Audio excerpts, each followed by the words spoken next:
gestión de la Facultad de Ciencias Económicas y Empresariales, Economía y Negocio. Como habíamos mencionado previamente, hoy tenemos una entrevista especial. Vamos a estar hablando sobre lo que es la actividad económica, los salarios y mercados paralelos. Para ello tenemos una invitada de lujo. Estamos con la magíster Claudia Pacheco. Antes que nada, un cordial saludo, magíster. Agradecerle por brindarnos su tiempo y su perspectiva. Muchísimas gracias por la invitación, doctor. Encantada de estar en su programa. Vamos a, antes de comenzar nuestra entrevista, queremos explicar brevemente el perfil de nuestra invitada, quien es actualmente presidente del Colegio de Economistas Santa Cruz, es economista, tiene una maestría en Comercio Internacional y Educación Superior, es especialista en Logística y Comercio Exterior, docente de pre- y posgrado, es gerente de carga para AMAS Línea Aérea y ha trabajado en compañías tanto del sector público, privado y multinacional. En Bolivia, Perú, Chile, Argentina, Paraguay, Uruguay, Brasil y Estados Unidos. Y por otra parte también, como había mencionado, es presidente del Colegio de Economistas. Actualmente estamos en un contexto en Bolivia, que es un contexto económico de desaceleración. Fundamentalmente hay una caída significativa en lo que es el comercio exterior, hay una profundización de la escasez de dólares en el país y queremos iniciar, siempre es importante hablar del contexto. ¿Cuál es, magíster Claudia, cuál es el contexto si hablamos, por ejemplo, de la economía global, si hablamos de los países de la región y sobre todo, cuál es el contexto económico en Bolivia? Muy bien, el contexto económico en el mundo tiene una desaceleración, como también lo mencionaba, y obviamente nosotros no estamos exentos, ¿no? Sin embargo, las diferentes economías del mundo tienen una proyección, aunque baja, de crecimiento, ¿ya? La tienen proyectada por diferentes regiones. Lo que es Latinoamérica no tiene una proyección muy buena y ahí es donde estamos nosotros justamente como país no exentos o de una u otra manera no podemos aislarnos de esta situación económica global o regional y estamos viendo en este momento justamente de que esa incidencia junto con algunas decisiones que no han colaborado están golpeando nuestra economía boliviana. Si hablamos, mucho se habla de que en Bolivia existen altos niveles de informalidad económica. Queremos mencionarle en primer lugar qué significa informalidad económica y sobre todo en qué medida es mucho o cuál es la situación de la informalidad en nuestro país. Bien, el tema de la informalidad que se está tocando mucho, primero es bueno saber qué dicen nuestros indicadores. Nuestros indicadores dicen de que el 80% de la población que está en edad de trabajar o económicamente activa está dentro de lo que es la informalidad, que ahorita la voy a explicar. Pero la OIT dice de que somos el 85% y estamos liderando a todos los países de la región. ¿Qué significa? De que las personas no pertenecen a una planilla, ¿ya? No están en un trabajo donde pueden realizar una labor de 8 horas, ni tienen acceso a un seguro de salud, indispensable obviamente, o aportan para poder recibir su renta cuando se vayan a jubilar. Por lo tanto, ese 80 u 85%, cualquiera de los dos que querramos tomar, está demostrando de que la mayoría de la población que está en edad de trabajar o que está económicamente activa en nuestro país no pertenece a una empresa o a una planilla y obviamente no tiene ese acceso a la salud que debería tener o que debería ser contemplada, ¿no? Y si les pasa algo, tienen que recurrir a su propio bolsillo. En esa línea de ese 80-85%, la pregunta relevante es ¿por qué existen esos niveles de informalidad en nuestro país? Y la otra pregunta también que queremos hacerle es ¿qué se debería hacer para fomentar la formalidad o reducir la informalidad?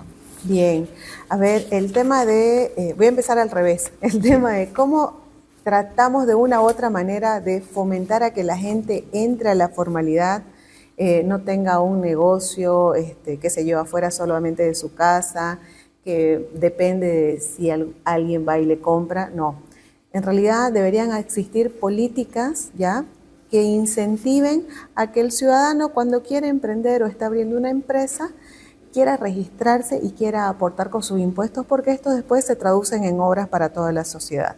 Sin embargo, si le ponemos una traba, y ya ha salido publicado el estudio que ha realizado Populi, por ejemplo, de cuántos días nos toma realizar una apertura de empresa, y nos dice que son aproximadamente 90 días, y nosotros comparamos con otros países de la región donde el menor de los días es de 12 días para poder realizar la apertura de una empresa, nos damos cuenta de que esta burocracia ahuyenta a quien quiere entrar en la formalidad.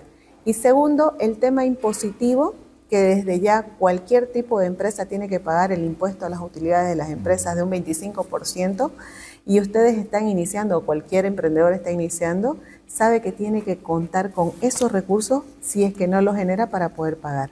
Por lo tanto, lo que se debería realizar es disminuir quizás estos impuestos o hacerlos de acuerdo a los sectores.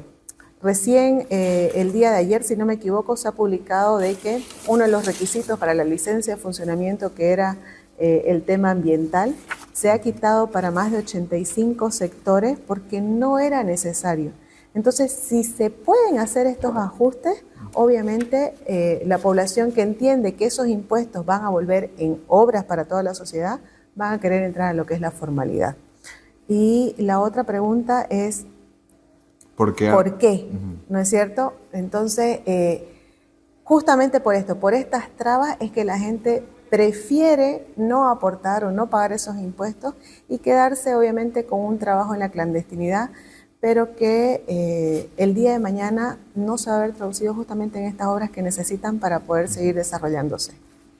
Muy bien, entonces ahí habría que un poco ver cuál es el rol de las instituciones en agilizar lo que es la iniciativa privada, y bueno, usted bien lo mencionó, que el tema impositivo Correcto. Es un desincentivo, ¿no? Así es.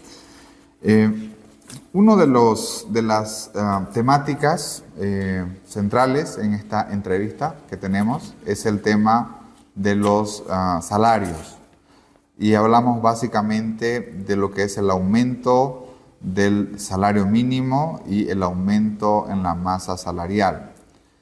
Si analizamos en el contexto de Bolivia, para esta gestión 2024, ¿a quiénes beneficia o a quiénes perjudica un incremento en la masa salarial y un incremento en el salario mínimo?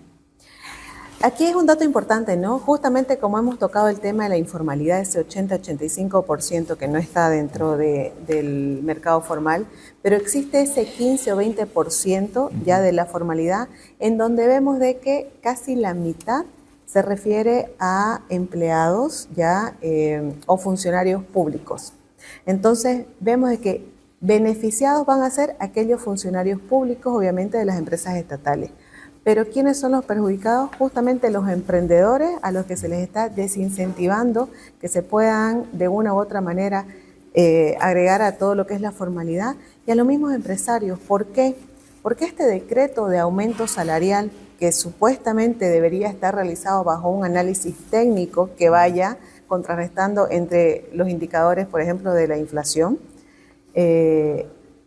al momento de promulgarlo, pone en una situación de toma de decisión al empresario o al gerente de la empresa. ¿Por qué? Porque supongamos en una empresa que en este momento han reducido sus ventas por cómo está nuestro contexto económico y tiene 7 trabajadores, y ya con este aumento salarial, el salario mínimo y en el haber básico, esto se le aumenta en un 40%, se le encarece en un 40%. Si las ventas obviamente no están ayudando, lo que va a hacer, aunque no quiera, es reducir su planilla. Y estas personas que están quedando fuera de la planilla van a ingresar a engrosar esa cantidad de informalidad o desempleados que tiene el país. Y ahora veámoslo esto en instituciones más grandes, 100, 200 empleados. Representa un gasto enorme y obviamente lo que se quiere en cualquier empresa es tener utilidades y no pérdidas, ¿no es cierto? Entonces tratan de recortar algunos gastos, pero van a haber despidos. Y esos despidos otra vez vienen a incrementar esa masa de desempleados en el país. Y en el caso, por ejemplo, ¿qué sucedería en el caso de los jóvenes profesionales que quieren ingresar al mercado laboral o tal vez personas que no tienen habilidades o tienen menos habilidades? ¿Habría alguna afectación al tema del salario mínimo, por ejemplo? En realidad, tengo entendido de que en algunas empresas están realizando, por ejemplo, el pago de menos de lo que es el salario mínimo a estos jóvenes profesionales, pero también por menos horas de trabajo, en un contrato con menos horas de trabajo, algo que estaría fuera de la ley, pero que ante la falta de oportunidades, los jóvenes están optando por aceptarla. Si vemos, por ejemplo, uno de los propósitos centrales que tiene la Central Obrera Boliviana o cualquier asociación de trabajadores es lograr mayores salarios para sus afiliados, en este caso para los empleados. ¿Por qué la solución de la política económica no se debería basar solamente en aumentar los salarios? Porque hay quienes mencionan de que cuando hay mayor aumento salarial, al aumentar los salarios, las personas tienen más ingresos, al tener más ingresos, tienen más gastos, pueden ir a la venta, compran más productos, van a un centro comercial y hay mayor movimiento económico, se estimula la demanda agregada. ¿Por qué la solución no está en aumentar salarios? Bien, no es solo el tema de ver el aumento de los salarios, ¿ya? Si bien el aumento del salario tendría que venir con un análisis técnico de cómo ha sido nuestra inflación, tenemos entendido de que la estadística no es la real. Tiene dentro de sus componentes algunos productos que tienen subvención y obviamente no nos arroja un resultado real para poder dictaminar esa política del aumento salarial para que el ciudadano no pierda el poder adquisitivo. Sin embargo, si la política solo dice de que vamos a aumentar el salario y no se están ajustando otros sectores dentro de la economía u otros factores dentro de la economía, viene a ser incompleta. ¿Ya? No puede ser que solo se aumente el salario para querer estimular lo que es la demanda agregada, sino que también se tiene que ver que los precios dentro del mercado o dentro de la economía han aumentado quizás en un mayor porcentaje como se ve el día de hoy, ¿ya? Y que ese aumento en los salarios va a ser insignificante para sobrellevar el costo de vida que tenemos todos los ciudadanos. Y esto lo hemos hecho en un estudio muy rápido en el Colegio de Economistas, donde ese aumento salarial no era significativo para el costo de vida del ciudadano, porque le faltaba aproximadamente un 2% para poder alcanzarlo y nivelar justamente este tema. Por lo tanto, tiene que hacerse un análisis técnico y no puede ser una sola política que vaya a, de una u otra manera, a dinamizar lo que es la demanda agregada. Muy bien, vamos a retomar este tema del aumento salarial en una próxima oportunidad. Vamos a entrar con el tercer bloque que teníamos para esta entrevista especializada, que está relacionado con los mercados paralelos. Y aquí queremos hacer una introducción. Desde febrero del 2023 se ha acentuado en Bolivia una escasez de dólares. Y bueno, técnicamente los economistas lo llaman crisis de balanza de pago cuando hay un agotamiento severo en temas de las divisas. Correcto. Queremos preguntarle por qué existe y por qué persiste, cuáles son las causas de esta escasez de dólares en el país. Tenemos diferentes indicadores oficiales, obviamente, con los cuales hemos analizado por qué tenemos una crisis de balanza de pagos. Primero, y la más notoria, es el tema de nuestra balanza comercial, que en este momento es deficitaria y en el último informe se ha demostrado de que continúa deficitaria. Y esto no es posible revertirlo si no se toman acciones, obviamente, porque el hueco que ha dejado el tema de la venta de gas nos ha perjudicado bastante. Sumado a esto, vemos otro indicador como es el tema de las reservas internacionales netas. Reservas internacionales que disminuyeron desde 15.000 millones de dólares que teníamos en el 2013-2014, ahora son menos de 1.700 millones porque obviamente no se hicieron no se tomaron las decisiones adecuadas para que éstas se hubieran mantenido. Y en este tema de las reservas internacionales netas, vemos de que las divisas líquidas son menos de 130 millones. Y esos 130 millones para nosotros nos significa preguntar si estamos pagando una subvención de combustible, ¿para cuántos días alcanza? Hemos estado en un promedio de aproximadamente 5 a 6 días y no entendemos cómo es que se está pagando, pero al mismo tiempo vemos de que la escasez en la venta del combustible se está notando. Y obviamente el ciudadano va reclamando porque tiene que realizar colas de minutos y a veces de horas que antes tenía y llegaba a una estación y cargaba el combustible y se iba. Lo mismo afecta al transporte internacional y ahí está ligado al comercio, que obviamente tenemos esa balanza comercial en este momento negativa. Pero no solo son estos dos indicadores, estamos viendo también el tema de la emisión monetaria. Está elevado un poquito, pero que ya ha preocupado a la gente. Y ante estos sucesos que se están dando, surge el tema de la especulación, ¿no? Como bien mencionaba, el tema desde el año pasado, en febrero, cuando inicia, cuando se toma la decisión de darle un tipo de cambio preferencial al sector exportador, directamente gatilló en que se cree un mercado con un tipo de cambio paralelo. Una mala señalización, ¿no? Correcto. Entonces, ¿qué pasa luego? Vienen estos sucesos que se dieron con el Banco Fácil. ¿Y esto qué hizo? Hizo que la gente entre en pánico, sienta temor, y cuando una persona siente este temor, lo primero que hace es recurrir a algo que cree que es seguro. Y lo que creyó que era seguro era primero retirar todos sus fondos y tratar de cambiarlos a dólares. Si bien nuestra economía es bolivianizada, las importaciones obviamente se realizan, o las transacciones en comercio, en dólares. Y lo que ha realizado es de que al haber sacado el circulante, crea esa especulación con los que tienen ahora esos dólares, si es que los tienen todavía hasta el momento, y los van vendiendo a un mayor precio. ¿Por qué? Porque obviamente aquí juega el tema de la oferta y la demanda. Y esto ahora nos ha llevado a que tengamos un mercado en el que el dólar está sobrepasando los 10 bolivianos con 30 u 11 bolivianos, y si no se toman las medidas correctivas, va a seguir en aumento.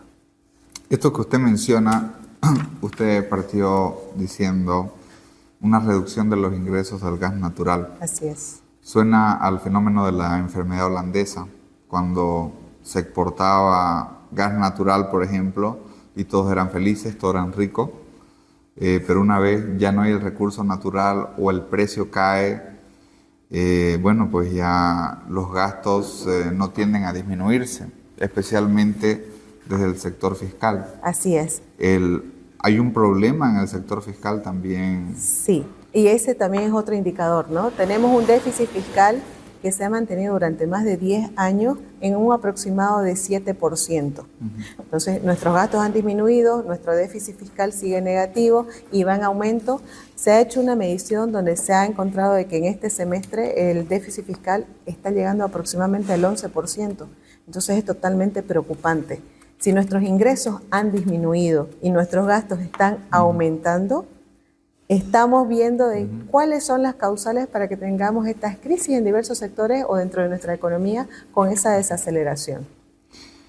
Y con este tema de la escasez de dólares en el país, ¿quiénes ganan y quiénes pierden? ¿Quiénes son los ganadores y perdedores?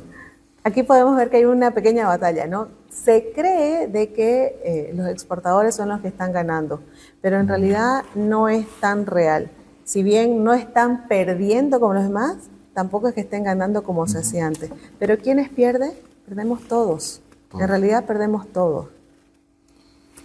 Y si hablamos del mercado paralelo, aquel tipo de cambio que está en la calle, que está en el mercado mutualista, en el mercado de los pozos, ¿cuál es la, bueno, ya nos mencionó de un número 10.20, 10.40? Sí. ¿Cuál es la brecha existente ahorita con el tipo de cambio oficial Y sobre todo, ¿cuál es la expectativa en la tendencia? ¿Esta tendencia va a tender a ser estable, va a tender a disminuir o por otra parte la expectativa es que tienda a aumentarse? Ha dicho una palabra muy importante, expectativa. Y en la economía nosotros sabemos que la expectativa juega mucho y es bien fundamental en este tipo de situaciones. El tipo de cambio se ha ido disparando en el mercado paralelo justamente por la expectativa, ¿no es cierto? Por lo tanto, hay una brecha de aproximadamente un 47 a 50% en la devaluación de nuestra moneda frente a la compra del dólar. Y esto, si es que no se realizan medidas de shock, para que todos nos entiendan, inmediatas obviamente, va a tender a un aumento porque la especulación juega bastante y el sentimiento, la percepción de los ciudadanos juega bastante en este tema. Si nosotros vemos, por ejemplo, cuando se anunció hace un par de días el tema del pozo que se encontró, la expectativa y el sentimiento de la población hizo de que hay una página que han publicado con el tema del tipo de cambio paralelo, que lo han llamado tipo de cambio blue, vimos de que ese empezó a disminuir y llegó a un punto de 10 bolivianos.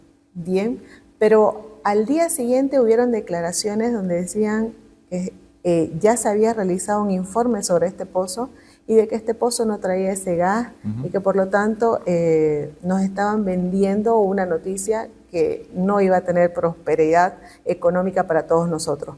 Por lo tanto, vimos que otra vez se volvió a mover. Entonces, el tema económico, que es también una ciencia social, juega bastante con esas expectativas y esa percepción de la persona, y aquí es donde en el mercado se va viendo cómo esa expectativa se va moviendo. Por lo tanto, si el gobierno de turno desea dar confiabilidad y que estas expectativas dejen de jugar tan fuertemente para este tipo de cambio, tiene que empezar a tomar medidas económicas ya. Hay un informe, si mal no lo recuerdo, del Fondo Monetario Internacional, en el cual a finales de año 2023 se hacía una previsión que para el 2024 el tipo de cambio podía llegar a 11 bolivianos por dólar. Obviamente no tenemos una bola de cristal para saber qué va a pasar, pero si esta es la tendencia, ¿qué escenarios podríamos tener, por ejemplo, en el mercado paralelo para diciembre del 2024? No quisiera llegar hasta diciembre, pero justamente, y es cierto, ¿no? Cada vez nos preguntan qué es lo que va a pasar y no tenemos una bola de cristal. Simplemente lo que nosotros hacemos es analizar qué es lo que está sucediendo y si las variables cambian, obviamente el escenario también va a cambiar. Y eso lo dejamos bien claro. Pero la tendencia nos dice de que si mantenemos el mismo escenario de incertidumbre, falta de confiabilidad y la especulación se sigue dando, el tipo de cambio va a seguir escalando. Y en vez de llegar a esos 11 bolivianos que había pronunciado el Fondo Monetario Internacional, la proyección es de que siga aumentando, incluso sobrepasando los 15 bolivianos. Y eso ya sería muy terrible, es un daño muy grande a nuestra economía. Y ahí la brecha ya no sería del 50%, ¿no? Sería prácticamente un tipo de cambio doble, ¿no? Correcto, más del 100%. Más del 100%. En tal medida, desde la perspectiva de la política económica, una pregunta relevante es ¿cómo se debería tratar el mercado paralelo? O, dicho de otra manera, ¿qué políticas se deberían hacer para estabilizar la crisis cambiaria? Porque es una crisis cambiaria que existe en el país. ¿Qué se podría hacer? Yo creo que deberíamos reactivar lo que es el bolsín dentro del Banco Central de Bolivia. Porque en el momento que estuvo funcionando, en los años que funcionó, lo hizo muy bien. Obviamente con profesionales expertos en el área para que lo puedan manejar. Quizás nuestro tipo de cambio se va a volver tipo de cambio variable, pero va a tener el respaldo, obviamente, con esos profesionales técnicos para que tengamos un tipo de cambio variable. Sin embargo, mantenerse obtusos en continuar con un modelo económico que ya no funciona porque las condiciones han cambiado en nuestro país, quizás no está dejando de que se tomen esas decisiones, por ejemplo, de reactivar el bolsillo. Y este es un tema no menor, obviamente, porque estamos viendo cómo nos está afectando. ¿Usted considera que nuestro país necesita asistencia técnica, necesita asistencia financiera? Sí. Aunque somos un país muy pequeño, esa es una ventaja y desventaja, ¿no? Somos muy pequeños y nuestros problemas, si los comparamos con otras economías, parecieran ser un chiste. Pero a nosotros nos preocupan y obviamente nos están afectando. Hablábamos el otro día y decíamos, si nos dieran una ayuda de un 5% nada más de lo que se le da a las economías desarrolladas, tendríamos solucionado nosotros nuestro problema. Sin embargo, puede que solucionemos el problema, pero si no planificamos las políticas a desarrollar para que la economía subsanada se mantenga y siga creciendo, no va a servir de nada. Muchísimas gracias, Magíster Claudia. Teníamos muchísimas más preguntas para realizarle. La verdad, el tiempo nos quedó demasiado corto. Pero antes quisiéramos pedirle su consejo especialmente para el micro, pequeño empresario, para el trabajador que nos escucha.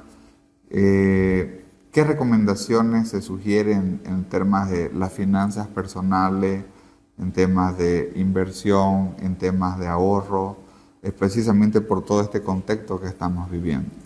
Va a parecer muy obvio, gracias por la pregunta, siempre me la hacen. Va a parecer muy obvio, pero quizás es necesario de que aprendan a manejar sus finanzas de acuerdo a sus ingresos. No puede ser de que yo empiece a gastar, como se está haciendo en este momento, más de lo que me está ingresando. Ahora, ese ingreso yo tengo que empezar a medirlo, a llevarle una tablita, ya, para que todos lo empiecen a realizar, y de ahí determinar cuánto voy a ahorrar para luego realizar inversión. No es tarde, por si acaso, para que se empiece a realizar si no lo hicieron antes, y estar preparados para cuando llegan estos momentos de crisis y sean de las personas que tienen esa resiliencia para seguir aguantando o seguir reinventándose. Ahora, los microempresarios, ¿qué es lo que están haciendo? Están buscando una alternativa, se están reinventando, están utilizando la innovación y están buscando en su mismo producto quizás otro mercado o abrir otro sector dentro de lo que saben hacer, especializándose. Otra cosa que pueden hacer y que también se los hemos recomendado es que se unan. Si nos unimos, si somos 3, 4, 5, etcétera, que estamos en el mismo sector, pero que cada uno tiene una compra diferente, una demanda diferente, podríamos unirnos y hacemos un bloque y obviamente negociamos mejores precios. Entonces hay que buscar este tipo de salidas, hay que sentarse, hay que analizar cada uno de los casos porque son diferentes, pero en regla general, por favor, no gasten más de lo que les ingresa. Y va a parecer obvio, lo vuelvo a repetir, pero es lo ideal y lo primordial que deberían tener en su cabeza. Muchísimas gracias, Magíster Claudia. Queremos agradecerle por habernos brindado su tiempo, su perspectiva y sobre todo también invitarla para conversar de diferentes temas en la economía en un futuro cercano. Muchísimas gracias, doctora. Encantada del programa y bueno, nos ha quedado corto, pero estaré presente a una siguiente invitación. Muchas gracias. Esta fue nuestra entrevista principal conversando con la presidenta del Colegio de Economistas sobre la actividad económica, salarios y mercados paralelos. En tal sentido, vamos a ir a nuestros anuncios institucionales y continuamos con más del programa de Economía y Negocios.